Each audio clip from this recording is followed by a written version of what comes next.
皆さんこんにちはสุดท้ายในต่อគ្នាវីដេអូថ្ងៃនេះគឺខ្ញុំបានលើកយកលំហាត់ថ្មីមួយទៀតហើយតែតងទៅនឹងវេយ្យាករណ៍ប៊ឺនពោជា LPT កម្រិត N4 អញ្ចឹងលំហាត់បែបហ្នឹងគឺអ្នកទាំងអស់គ្នាត្រូវតែចេះពាក្យពិបាកមួយចំនួនបើសិនជាអ្នកទាំងអស់គ្នាចេះពាក្យបានច្រើនគឺងាយស្រួលជ្រើសរើសចម្លើយនៃលំហាត់មួយហ្នឹងមែនទែនអញ្ចឹងតោះអ្នកទាំងអស់គ្នាមើលមកត្រួសសិនមកអ៊ីជីបានគេទៅសេថា Yube Osoku Netanode Kshowa Nani Nani Nani Nani Des អញ្ចឹងចម្លើយរបស់យើងពីទី1គឺ Omai Des ពីទី2គឺអាស័យ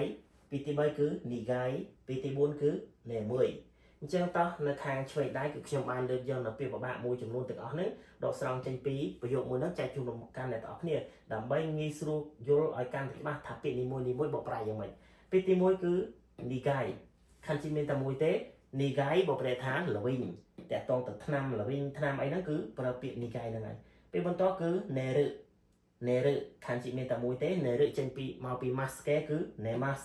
ជាកិរិយាសព្ទក្រុមទី2អញ្ចឹងនេរឹឬក៏ nemas បកប្រែថាដេកឬក៏គេងពេលបន្តគឺ yube yube បកប្រែថាយកមិញពេលបន្តគឺពាក្យថានេមួយខាងជិះមានតែមួយទេនេមួយបកប្រែថាដែលងងុយគេងតើមានអាសាននៅខាងស្ដាំដៃក៏ខ្ញុំបានលើកយកពាក្យមួយចំនួនបន្ថែមទៀតមកដោយសារនៅខាងឆ្វេងដៃគឺអត់មាន space អត់មានទីកន្លែងនៅក្នុងកាតាសេចឹងតើពាក្យបន្តគឺ ksho ខាងជីមាន2ប៉ុន្តែសំឡេងមានតែមួយទេ ksho បកប្រែថាថ្ងៃនេះពេលបន្តទៀតគឺ osoi បកប្រែថាយឺតពេលបន្តគឺអាស័យបកប្រែថារយៈពាក្យថារយៈអាស័យហ្នឹងគឺសំដៅទៅលើទឹករយៈទឹកជ្រៅអីហ្នឹងគឺប្រើពាក្យអាស័យហ្នឹងទៅពេលបន្តគឺ umai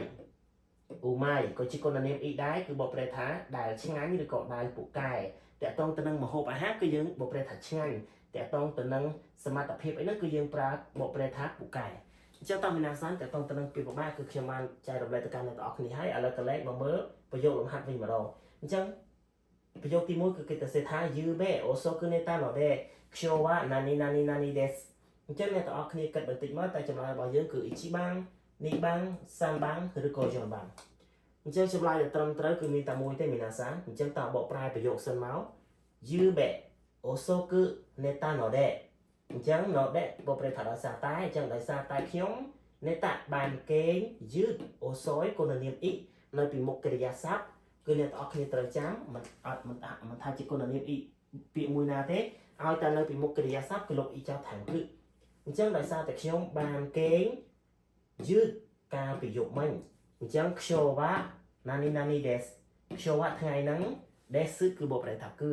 អញ្ចឹងថ្ងៃហ្នឹងខ្ញុំគឺចុចចេះតោះមានអាសានចម្លើយដូចជាងាយស្រួលទេបើសិនជាអ្នកទាំងអស់គ្នាចេះពាក្យចឹងចម្លើយដែលមានចម្លើយត្រឹមត្រូវគឺមានតែមួយទេចម្លើយត្រឹមត្រូវគឺ Yonban Des អញ្ចឹងពាក្យថានេមួយគឺជាចម្លើយដែលត្រឹមត្រូវចឹងតោះ Yube Osoku Netanode ដោយសារតែខ្ញុំបានគេងយឺតកាលពីយប់មិញ Kshowa Nemui Des ថ្ងៃហ្នឹងគឺខ្ញុំងងុយដេកមែនតើបើអ្នកទាំងអស់គ្នាយកចម្លើយ Ichiban Niban Sanban យកមកដាក់ចូលទៅគឺអត្ថន័យវាអត់ស៊ីទេតោះឥឡូវសាកដាក់នេះមួយមើល Yube Osoku Netanode តែខ្ញុំបានគេងជ្រុលគេយឺតកាលពីយប់មិញអញ្ចឹង Umai Des ឆ្ងាញ់ឬក៏ពូកែហ្នឹងពាក្យថា Umai មិនត្រឹមត្រូវអញ្ចឹងដាក់លេខ2មករយៈដោយសារតែខ្ញុំបានគេយឺតកាលពីយប់មិញថ្ងៃហ្នឹងគឺខ្ញុំរយៈដូចជាមិនត្រូវទេខុសដាច់តែម្ដងបន្ទាប់លេខ3នីកាយលវិញដោយសារតែខ្ញុំបានដេកយឺតកាលពីយប់មិញអញ្ចឹង Kshowa Nikai Des ថ្ងៃនេះគឺលវិញអញ្ចឹងគឺបែបហ្នឹងមានអាសារបៀបធ្វើបើសិនជាអ្នកទាំងអស់គ្នាយកដាក់អត្ថន័យដែលវាមិនស៊ីនោះគឺជាចម្លើយដែលមិនត្រឹមត្រូវចឹងចម្លើយដែលត្រឹមត្រូវគឺ Yonban Des អូខេតោះមានអាសានតែតងទៅនឹងវីដេអូដែលខ្ញុំចែករំលែកលើកមកកាន់ទៅកាន់អ្នកទាំងអស់គ្នាថ្ងៃនេះគឺមានតែប៉ុណ្្នឹងទេសខ្ញុំអ្នកទាំងអស់គ្នាចូលចុច like និង subscribe ម្នាក់មួយផងមិនថា YouTube មិនថា TikTok Instagram ឬក៏ Facebook page របស់ខ្ញុំទេគឺឈ្មោះសឹមសេសុភីទាំងអស់អ្នកទាំងអស់គ្នាគ្រាន់តែឆែកឈ្មោះសឹមសេសុភីដោយដែលខ្ញុំបានសរសេរឲ្យនឹងទៅគឺចេញមកតែម្ដងដូច្នេះអ្នកទាំងអស់គ្នាអាចចុច subscribe និង follow ម្នាក់មួយផងដើម្បីទទួលបានវីដេអូថ្មីអរគុណច្រើនសូមជួបគ្នានៅវីដេអូបន្តទៀត